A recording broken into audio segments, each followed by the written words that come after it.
Hello friends, आपका स्वागत है गवर्नमेंट जॉब 70 मिनट्स चैनल पर। दोस्तों, जैसा कि आप जानते हैं कि इस चैनल का उद्देश्य आपको रोट लर्निंग से रोकना है।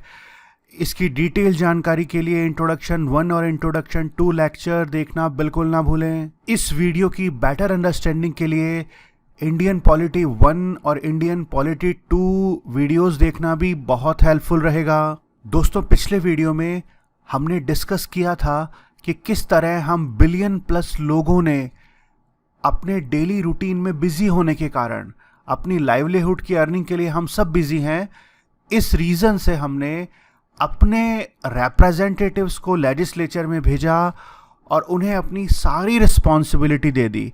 एक तरह से हमने उनके लिए ये गाना गाया कि अब तुम्हारे हवाले वतन साथियों, यानी चाइना से हमारे रिलेशन कैसे रहेंगे, अमेरिका से कैसे रहेंगे, हम खेती में चने की दाल करेंगे या मसूर की दाल करेंगे, हम हायर एजुकेशनल इंस्टीट्यूशंस को कितनी ऑटोनॉमी देंगे, किस तरह की एजुकेशन पे स्ट्रेस करेंगे, ये सारे डिसीजन लेने की पावर हमने हमारे रिप्रेजेंटेटिव्स को दे दी। दोस्तों, हमने ये भी समझा कि अगर हमारे रिप्रेजेंटेटिव्स कुछ गलत करते हैं तो उन पर चेक रखना ज़रूरी है। इसके लिए हमने जुडिशरी का कॉन्सेप्ट भी समझा और हमने ये भी समझा कि जुडिशरी का इंडिपेंडेंट होना ज़रूरी है। फ्रेंड्स, हमने ये भी समझा कि अगर लेजिस्लेचर और एग्जीक्यूटिव दोनों सेम होंगे, यानी लॉ बनाने वाला और लॉ को इम्प्लीमेंट करने वाला एक ही एंटिटी होगा, एक ही एजेंसी होगी, तो किस तरह की प्रॉब्लम्स हो सकती हैं। दोस्तों, इस तरह के क्वेश्चन हर एग्जाम में पूछे जाते हैं। अब हम ये डिस्कस करते हैं कि अगर रूल बनाने वाला और रूल इम्प्लीमेंट करने वाला पूरी तरह अलग हो, दोनों कंप्लीटली सेपरेट एजेंसीज हो, तो किस तरह की प्रॉब्लम हो सकती है। एक एग्जाम्पल से समझते हैं। विकी और सनी को तो आप जानते ही होंगे। दोस्तों, ज़रा नज़र डालते हैं कि विकी कौशल ने सन्नी कौशल की पढ़ाई लिखाई के लिए किस तरह का टाइम टेबल बनाया। आप देख सकते हैं कि किस तरह 4 घंटे 5 घंटे के स्लॉट की लगातार पढ़ाई के लिए सन्नी कौशल को विकी कौशल ने कहा। इतना टफ पढ़ाई का टाइम टेबल देखकर हमारे सन्नी भाई की हालत कुछ इस तरह की हो जाती है। दोनों भाइयों में झगड़ा हो जाता है।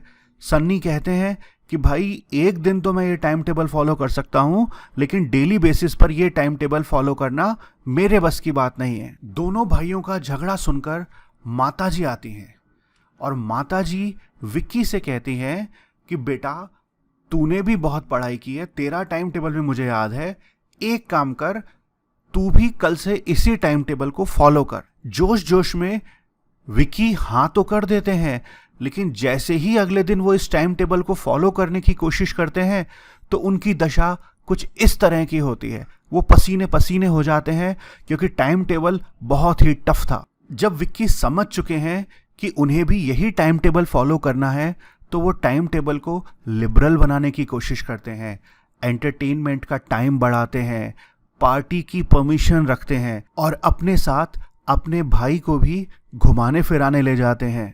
सन्नी अगर याद भी दिलाता है कि भाई, अब पढ़ाई भी करनी है, मस्ती बहुत हो गई, पार्टी बहुत हो गई, तो हमारे विक्की जी का जवाब होता है कि भाई, अभी तो पार्टी शुरू हुई है। यानी जब खुद इम्प्लीमेंट करने की बात आई तो विकी ने सारे नियम कानून कायदे लिबरल कर दिए। दोस्तों, इस एग्जाम्पल से हमने ये समझा कि अगर नियम बनाने वाला इम्प्लीमेंटेशन की टीम का हिस्सा होता है तो हमारे टारगेट्स रियलिस्टिक होते हैं, ऐसे होते हैं जिन्हें अचीव किया जा सके। यानी नियम बनाने वाला अगर टीम का हिस्सा है तो टारगेट रियलिस्टिक होंगे, और अगर टीम का हिस्सा नहीं है तो टारगेट बहुत ज़्यादा आइडियलिस्टिक होंगे, कई बार तो इम्प्लीमेंटेबल भी नहीं होंगे। दोस्तों, जब हम आज़ाद हुए थे तब हमारी डेमोक्रेसी, हमारा लोकतंत्र बहुत ही इमैच्योर अवस्था में था। मतलब जनता को लोकतंत्र का अनुभव ही नहीं था, क्योंकि हम तो गुलाम रहे थे। ऐसे समय में विधायिका और कार्यपालिका के बीच कोऑर्डिनेशन या समन्वय बहुत ज़रूरी था। इस समन्वय को बनाए रखने के लिए हमने कार्यपालिका को विधायिका का हिस्सा बनाया, एग्जीक्यूटिव को लेजिस्लेचर का हिस्सा बनाया, ताकि रूल्स को इम्प्लीमेंट करने वाला खुद रूल बनाने वाली टीम का हिस्सा हो और लॉज प्रैक्टिकल बने जिससे देश का डेवलपमेंट हो सके। यानी भारत में कार्यपालिका विधायिका का हिस्सा है, एग्जीक्यूटिव लेजिस्लेचर का हिस्सा है। हमारी एग्जीक्यूटिव यानी काउंसिल ऑफ मिनिस्टर्स या मंत्री परिषद हमारे लेजिस्लेचर, हमारी लोकसभा का हिस्सा है। यदि हमसे पूछा जाए कि क्या भारत में शक्ति पृथक्करण के सिद्धांत, doctrine of separation of powers का पूरी तरह पालन किया गया है, सोचिए दोस्तों, एग्जाम्स में क्वेश्चन बहुत आता है। जैसा हम डिस्कस कर चुके हैं कि भारत में जुडिशरी यानी न्यायपालिका तो कार्यपालिका से एवं विधायिका से पूरी तरह स्वतंत्र है, उन पर निर्भर नहीं है, लेकिन एग्जीक्यूटिव विधायिका का हिस्सा है और अपने अस्तित्व के लिए उस पर निर्भर है, उसके लिए उत्तरदायी है। हाँ दोस्तों, ये बिल्कुल सच है कि हमारी एग्जीक्यूटिव अपने अस्तित्व के लिए विधायिका पर पूरी तरह निर्भर है। इस व्यवस्था को दोस्तों हम पार्लियामेंट्री गवर्नमेंट कहते हैं या संसदीय शासन प्रणाली कहते हैं। एक उदाहरण से समझते हैं। जब हम पढ़ रहे होते हैं तब हमारे पेरेंट्स हमें फाइनेंशियल सपोर्ट करते हैं, हम उन पर निर्भर होते हैं। हमारे पेरेंट्स हमसे तमाम तरह के सवाल पूछते हैं, कहाँ पर है, कॉलेज में है क्या कर रहा है, किसके साथ है, क्या पढ़ा है।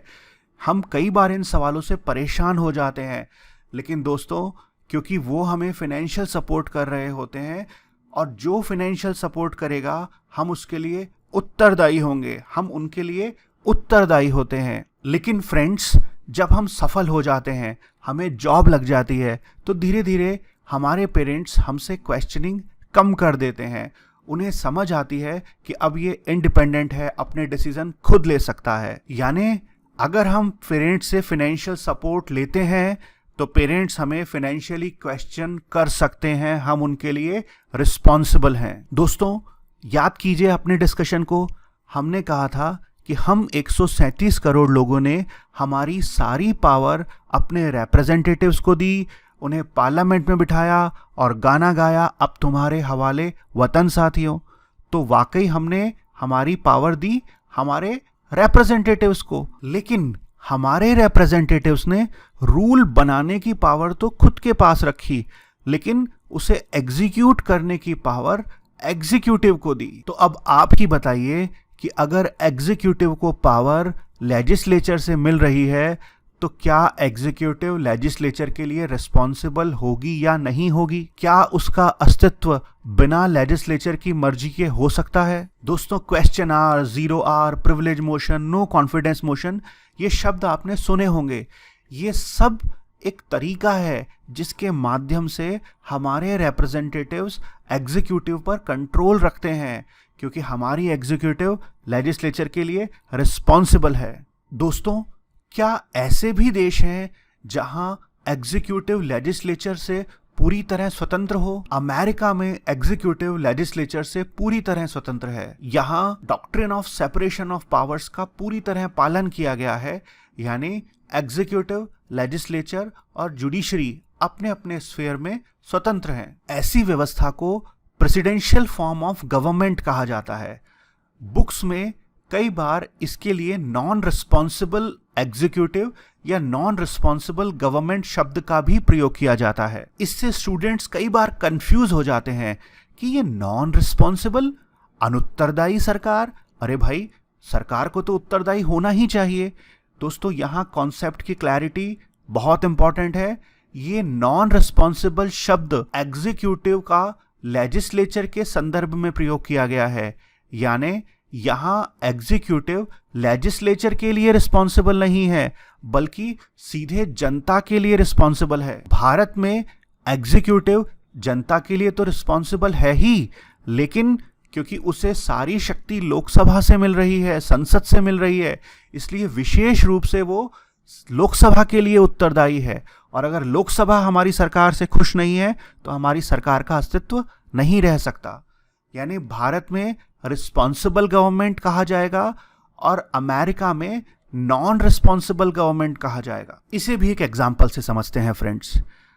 बधाई हो, आप बंगला बना रहे हैं अब इस बंगला बनाने के दौरान आपने अपने पूरे बंगले का कॉन्ट्रैक्ट रमेश जी को दिया। ये लेफ्ट वाले रमेश जी हैं, लेकिन इन लेफ्ट वाले रमेश जी ने इलेक्ट्रिकल के सारा काम सुरेश जी को दिया, जो कि राइट में खड़े हैं। अब आप बताइए फ्रेंड्स कि सुरेश जी जो इलेक्ट्रिकल का काम देखते हैं, क्या ये रमेश जी के लिए रिस्पॉन्सिबल हैं? तो आप कहेंगे हाँ सर, बिल्कुल रिस्पॉन्सिबल है, क्योंकि रमेश जी ने ही तो सुरेश जी को इलेक्ट्रिकल का काम दिया है। और मैं पूछूं कि क्या ये सुरेश जी आपके लिए रिस्पॉन्सिबल है? तो आप कहेंगे सर हाँ, हमारे लिए भी रिस्पॉन्सिबल है, क्योंकि बंगला तो हमारा ही है। कभी हम जाएंगे तो हम सुरेश जी से सवाल करेंगे तो सुरेश जी को सारा बताना पड़ेगा। यानी सुरेश जी आपके लिए तो जनरली रिस्पॉन्सिबल है ही, लेकिन स्पेशली ये रमेश जी के लिए रिस्पॉन्सिबल है, क्योंकि रमेश जी ने इन्हें इलेक्ट्रिकल का काम करने की जिम्मेदारी दी है। मान लीजिए फ्रेंड्स कि आपने सिविल और इलेक्ट्रिकल दोनों काम अलग अलग कॉन्ट्रैक्टर अनुराग जी और अभिषेक जी को दिए। तो अब मुझे ये बताइए कि अब क्या अभिषेक जी अनुराग जी के लिए रिस्पॉन्सिबल होंगे? तो आपका जवाब होगा कि जब सर हमने कॉन्ट्रैक्ट ही अलग अलग लोगों को दिए हैं, तो ये अभिषेक जी अनुराग जी से कोई मतलब ही नहीं रखते। अभिषेक जी तो सीधे हमारे लिए रिस्पॉन्सिबल है। और मैं पूछूं कि क्या अनुराग जी अभिषेक जी के लिए रिस्पॉन्सिबल होंगे? तो फिर आपका जवाब होगा कि सर नहीं, ये अनुराग जी भी हमारे लिए ही रिस्पॉन्सिबल है। यानी अब ये दोनों अलग अलग कॉन्ट्रैक्टर सीधे आपके लिए रिस्पॉन्सिबल है। दोस्तों, अपने आप को रख लीजिए भारत की जनता की जगह, और जैसे भारत की जनता ने सारी जिम्मेदारी अपने रिप्रेजेंटेटिव्स को दी, तो हमारे रिप्रेजेंटेटिव्स तो जनता के लिए जिम्मेदार हुए ही, और उन्होंने इम्प्लीमेंट करने की जिम्मेदारी आगे एग्जीक्यूटिव को दी। तो एग्जीक्यूटिव लेजिस्लेचर के लिए जिम्मेदार भी है और जनता के लिए भी जिम्मेदार है, लेकिन सीधे तौर पर लेजिस्लेचर के लिए जिम्मेदार है। अगर लेजिस्लेचर खुश नहीं तो वो एग्जीक्यूटिव को निकाल देगा। जबकि अमेरिका में जनता ने लेजिस्लेचर को अलग जिम्मेदारी दी और एग्जीक्यूटिव को अलग जिम्मेदारी दी। तो आम तौर पर लेजिस्लेचर अगर एग्जीक्यूटिव से खुश भी नहीं है तो उसे नहीं निकाल सकता, क्योंकि उसे सीधे जनता से जिम्मेदारी मिली है। दोस्तों, अमेरिका की बात तो हुई, अब भारत पर आते हैं। भारत में हमारी संसद हमारी लेजिस्लेचर है और हमारी यूनियन काउंसिल ऑफ मिनिस्टर्स हमारी एग्जीक्यूटिव है। स्टेट्स में भी ये काउंसिल ऑफ मिनिस्टर्स होती है, वहाँ भी हम इसे एग्जीक्यूटिव ही बोलते हैं। लेकिन दोस्तों, जैसे ही एग्जीक्यूटिव या कार्यपालिका का शब्द दिमाग में आता है तो दो चेहरे सामने आते हैं, एक राष्ट्रपति जी और एक यूनियन काउंसिल ऑफ मिनिस्टर्स। राष्ट्रपति को भी एग्जीक्यूटिव कहा जाता है, यूनियन काउंसिल ऑफ मिनिस्टर्स को भी एग्जीक्यूटिव कहा जाता है। इस कंफ्यूजन को दूर करने के लिए थोड़ा सोचना होगा। हम जानते हैं कि चुनावों के बाद जिस पार्टी का लोकसभा में बहुमत होता है उसकी सरकार बनती है।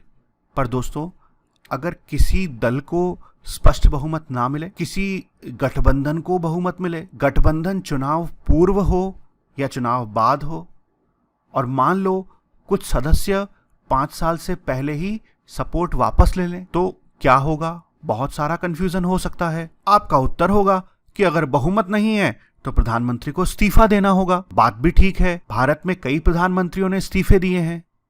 पर दोस्तों, अगर प्रधानमंत्री इस्तीफा ना दे तो क्या करेंगे? आपका जवाब हो सकता है कि सर फिर तो सुप्रीम कोर्ट जाएंगे, कोर्ट इंटरवीन करेगा। ये सच है कि कोर्ट इंटरवीन कर सकता है, लेकिन क्या हर छोटे मोटे मसले के लिए हमें जुडिशरी, जो कि पहले ही ओवरबर्डन्ड है, उस पर बर्डन डालना चाहिए, या हमारी ऐसी व्यवस्थाएं बनाई जानी चाहिए जिससे कम से कम कंफ्यूजन हो? दोस्तों, जैसे घर में चुन्नू मुन्नू के छोटे छोटे विवाद बड़ों के द्वारा सुलझा लिए जाते हैं, वैसे ही देश में हमें ऐसी व्यवस्थाएं बनानी है जिससे छोटे मोटे विवाद अपने आप सुलझ जाएं।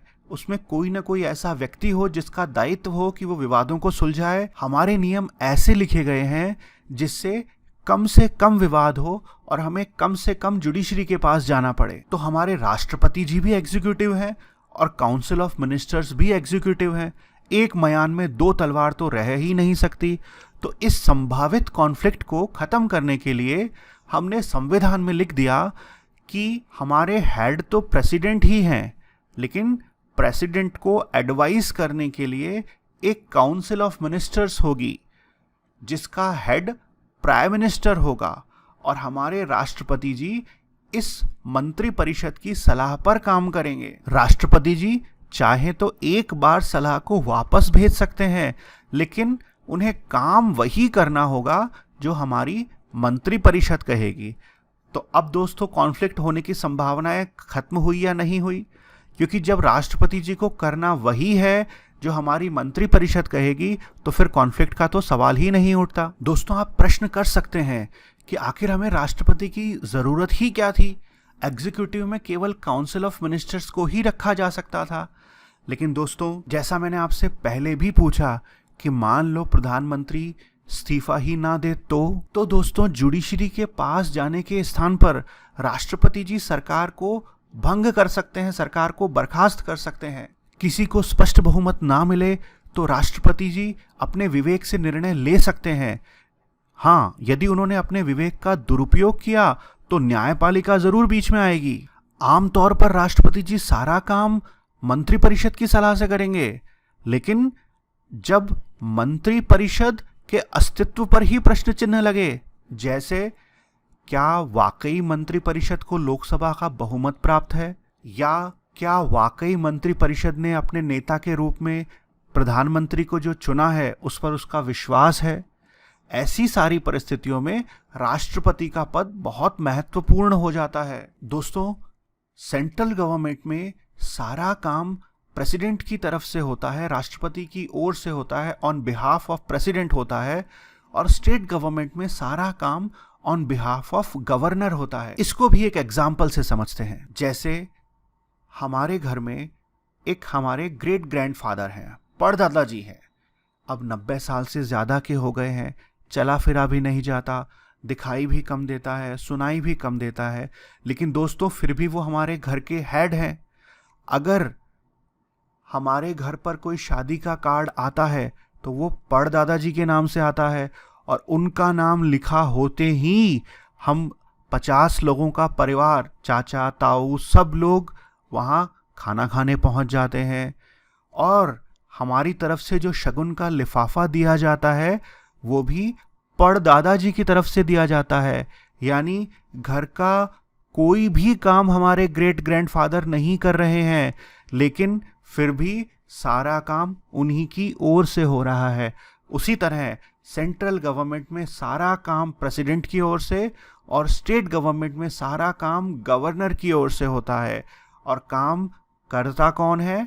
काउंसिल ऑफ मिनिस्टर्स, मंत्री परिषद या सरकार। फिर कुछ स्टूडेंट्स के मन में डाउट आ सकता है कि जब कोई काम ही नहीं है हमारे प्रेसिडेंट का तो ज़रूरत क्या है? मैंने आपको फिर बताया कि विशेष परिस्थितियों में प्रेसिडेंट की पोस्ट बहुत इंपॉर्टेंट हो जाती है। साथ ही विधायिका से कोऑर्डिनेशन में भी प्रेसिडेंट का बहुत इंपॉर्टेंट रोल है। दोस्तों प्रेसिडेंट हमारे लेजिस्लेचर का भी हेड है। आपने पढ़ा होगा parliament is equal to president plus Lok Sabha plus Rajya Sabha. इस पर दोस्तों डिटेल में बात अगले वीडियो में करेंगे। दोस्तों सब्सक्राइब करना और बेल आइकन दबाना बिल्कुल नहीं भूलें, क्योंकि हमें इस दोस्ती को और आगे ले जाना है। सोचते रहिए और मुस्कुराते रहिए, क्योंकि दोनों सफलता के लिए बहुत ज़रूरी है। फ्रेंड्स मिलते हैं अगले वीडियो के साथ।